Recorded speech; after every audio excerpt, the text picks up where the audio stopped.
How Trump learned to love crypto. I have heard about this, that Trump has is way more crypto friendly than the previous administration. They call it the honey badger of money. The honey badger doesn't care. It really doesn't give a. It's going to do whatever it wants to do. And right now, Bitcoin wants to go up. It's been a good year for Bitcoiners. Surpassed all my expectations. And a record run Bitcoin tops $100,000. I think Bitcoin was on the ticket this year for this election. Donald Trump's return to the White House has coincided with record highs and laid the groundwork for a very bullish future for the money badger. Trump is very pro-innovation, so Bitcoin is innovative.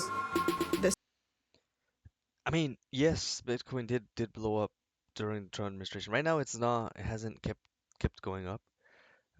Maybe once Trump gets into office, it might actually blow up, but who knows? The thing that is a little bit um interesting is people keep saying that Trump is very crypto friendly, innovation friendly, whatever you want to call it. But what can the government truly do? Legally speaking, I don't think Trump could do anything to benefit crypto, if I'm being honest. This is the first time a soon-to-be sitting president of the United States is coming in on a campaign explicitly supporting Bitcoin, digital assets, crypto more broadly. He himself has personally benefited from investments in crypto. But along with this mass adoption of a relatively new and notoriously volatile asset class comes risk for all stakeholders. All I'm saying is be prepared. So what happens when everyone from your grandmother to potentially the SEC buys into crypto, and even the President of the United States has skin in the game? Never sell your Bitcoin. There's obviously big risks with the president tied to the mast of this really volatile industry. Hey guys, just wanted to make a video to show my mining setup that I've got going currently. Not the miners, bro. These guys, oh my goodness. They buy up all of the GPU stock and then, yeah, this is giving me flashbacks to 2020. Bitcoin's 16 years of existence has been associated with exuberance, volatility, and at times illegality. Silk Road. Yep. Yep. Bitcoin used to be the main source of exchange, let's just call it that, in certain websites. The online black market where you could buy Coke or whatever was shut down by the feds. The fact that Silk Road accepted cryptocurrency and that's what it transacted in really kind of sped along the adoption of Bitcoin. Now, Bitcoin has come a long way since then, but of course, not in a straight line. I should point out that back then, when Bitcoin was being used for illegal stuff, the value of Bitcoin was around $1, if not under $1. Skeptics were vindicated when Sam Bankman-Fried's crypto exchange FTX declared bankruptcy in November of 2022. The FTX founder has been sentenced to 25 years in prison.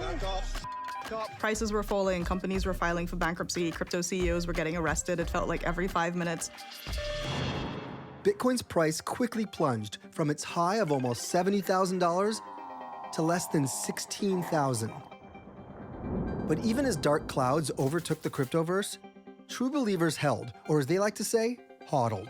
Hold on for dear life. Bitcoin steadily regained traction, culminating with the arrival of spot Bitcoin exchange-traded funds in January of 2024. The ETFs put it in a safer space for a lot of investors. You can buy it through your Schwab account or your E-Trade account, or Fidelity is the sponsor, BlackRock is the sponsor. So this is the reason why Bitcoin has been blowing up, because investment firms are now creating basically they're packaging it up and selling it to people.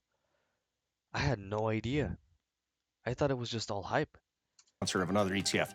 And they have been enormously popular. As of December 2024, the institutional asset managers who manage these exchange-traded funds had about 1 million Bitcoin worth of these types of products. That's crazy. Wait, 1 million Bitcoin is about if one okay, obviously Bitcoin, I don't know what the price is right now, but assuming it's around 100K, 1 million of those, 100 billion? Donald Trump. Hello, Bitcoiners. Thank you very much. Hello. It's good to be with you. Now, Donald Trump has not always been a believer. Trump's views on crypto have definitely evolved over time. Bitcoin, it just seems like a scam. But eventually, he did warm up to the idea. The first project where he dipped his I mean, it did seem like a scam at first, right? Back when it was being used for illegal things. toe into crypto was non-fungible tokens, NFTs. These NFTs were almost like many of the memes you see of Donald Trump. One of Trump's associated companies disclosed that it had made more than $11 million in a short amount of time from the sale of NFTs. And next thing you know, he's taking donations in crypto. And, you know, you can almost imagine the light bulb going off in Trump's head. This afternoon, I'm laying out my plan to ensure that the United States will be the crypto capital of the planet. With his now famous headline. Is this where some of the money was coming from? So so is Trump the first candidate to be financed and supported by crypto bros? Because see how candidates receive funds from like rich people, and usually these rich people, they're they're investors, they're businessmen, they're whatever it is. So could Trump actually be the I don't want to say this. I don't know how to say it. A new class of rich people voted pretty much aided Trump to be into office. That's what I'm trying to say. Lining of the Nashville Bitcoin Conference, the bromance was cemented. 2 months later, he launched his own cryptocurrency project. He's selling tokens to that project in which he's collecting millions from that. Oh no. Oh my goodness. So we just had the Haktua incident with the crypto scam, and now we're gonna have Trump potentially doing the same thing. That, in addition to his NFT sales, are really providing a pretty decent revenue stream. In parallel, there emerged this giant super PAC, political action committee called Fairshake. And they were funded by Coinbase and Ripple and some of the biggest companies in the industry. Oh yeah, then there's Ripple. I mean, XRP. No. Yeah, XRP. Which a lot of people say is going to surpass Bitcoin because of the superior technology of some sort. I don't know much about that.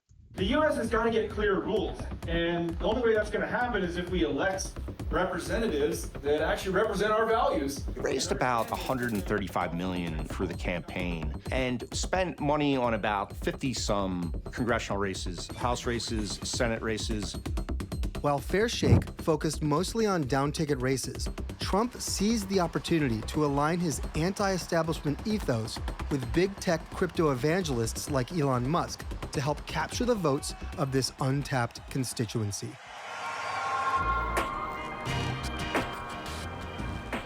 I'm Thomas. I'm one of the co-founders here at PubKey, the Bitcoin bar. This is a community home where Bitcoiners can come and connect and talk to each other. A place that people can go when things are going really well, and when they need a beer to cry in. Beer to cry in. These guys are rich, bro. But that's actually a genius idea. It's been a good year. The elections in November broke, I think, pretty well for Bitcoin. Just pretty well. First transaction by a president on the Bitcoin protocol. We didn't endorse Trump. Bitcoin protocol is an apolitical technology. Trump was the one that responded. He saw the value in connecting with the Bitcoin community here. Who wants a hamburger? This is a crypto burger.